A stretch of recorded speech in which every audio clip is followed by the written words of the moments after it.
The parents bring their sick child to you with fever, cough, and rhinorrhea. What do you give them? Is it antivirals, antibacterials, or just wait it out? Now, when someone asks you this question, do you want to be a deer in headlights? Or do you want to be like this guy?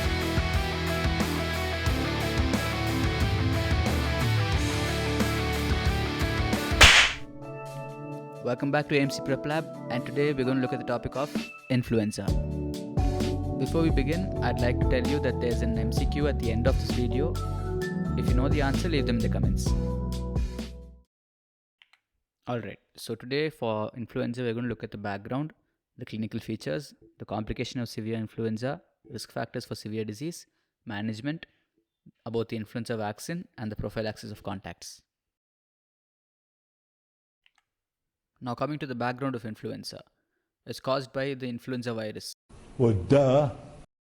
Incubation period is from 1 to 4 days and the average is of 2 days. Hand and respiratory hygiene reduces the transmission. Infectious period is from 24 hours prior to onset of symptoms for 4 to 7 days of illness. And this is more if the child is immunocompromised. Now you can ask me, what are the clinical features of uncomplicated influenza? It's fever, rigors and chills, headache, myalgia and arthralgia, lethargy, malaise, and less common ones are conjunctivitis, abdominal pain, nausea, and vomiting.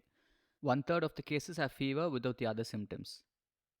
Younger children are less likely to have respiratory features, but they're more likely to have febrile seizures, gastrointestinal features, and severe disease. There are few complications of severe influenza, but I'll break it down to you from head to toe.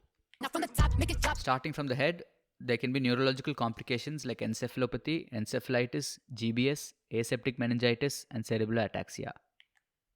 There's also pneumonia and respiratory failure in the lungs. Now coming to the heart, there's myocarditis and pericarditis. In the muscles, there's myositis and rhabdomyolysis.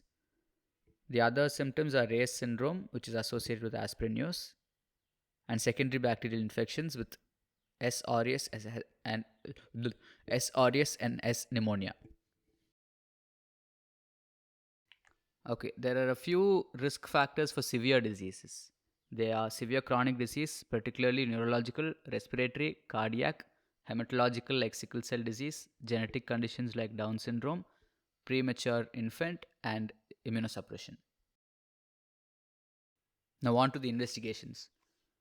The main investigation is detection of influenza virus by nucleic acid PCR, with the specimen being nasal swab or nasopharyngeal aspirate.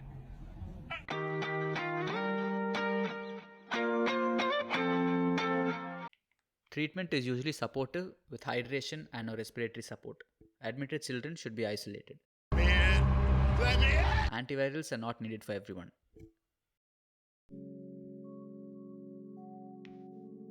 Okay, now on to the flow chart. If there is a child with suspicious influenza, we will look if the child is well enough to be managed at home or if the child needs hospital admission. The list of children needing hospital admission, I'll tell you later. If the child is well enough to be managed at home, we check if they're present within 48 hours of symptom onset and if the risk factors for severe disease are present. If either one is no, we can tell them to stay at home until the illness resolves. We can give them supportive management and no investigations are required. But if both of them are present, we should test them for the influenza virus and we should commence antiviral treatment. If the child is needing hospital admission, we check if there is risk factors for severe disease or if he is already present with a severe disease. If either one is positive, we check if they are presenting within 48 hours of symptom onset. If yes, we commence antiviral treatment and send the test.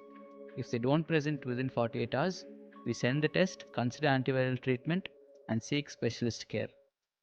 If the child does not have either severe disease or risk factors for severe disease, we give them supportive management.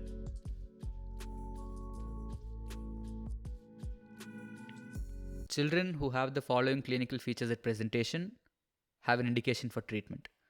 These are respiratory diseases which is severe like pneumonia, neurological such as encephalitis, cardiac, example myocarditis and pericarditis, muscle like rhabdomyolysis or multi-organ failure.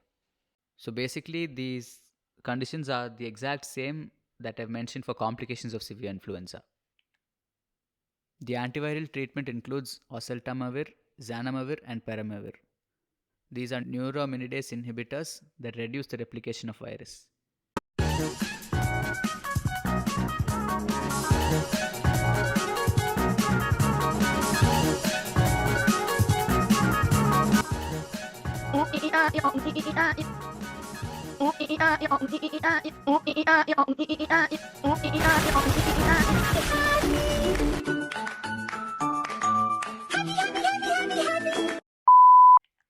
Oseltamivir, either oral or nasogastric, is the first-line therapy.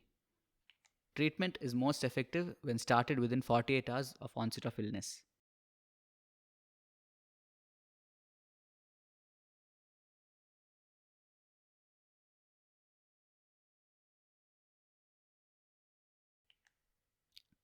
So this is pretty much it for the treatment and the main part of influenza. So consider consultation with the local pediatric team when the child has suspected influenza and the risk factors. Consider transfer when the child requires care above the level of comfort of the local hospital and or if the child has severe disease.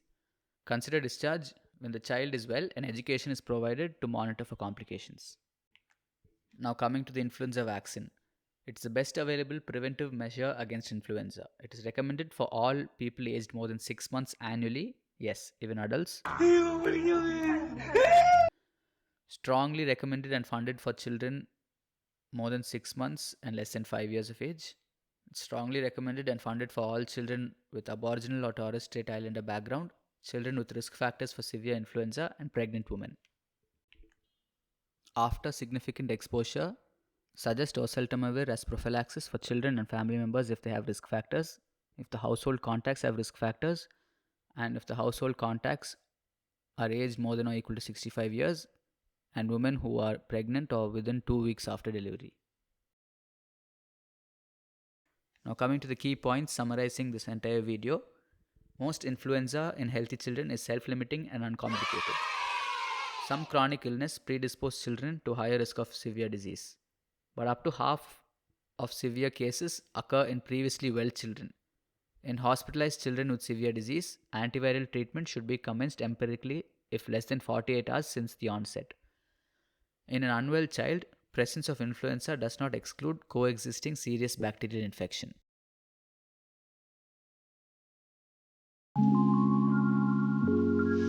I'm going to show you an MCQ that is based on the ANC format. If you know the answer, please leave them in the comments.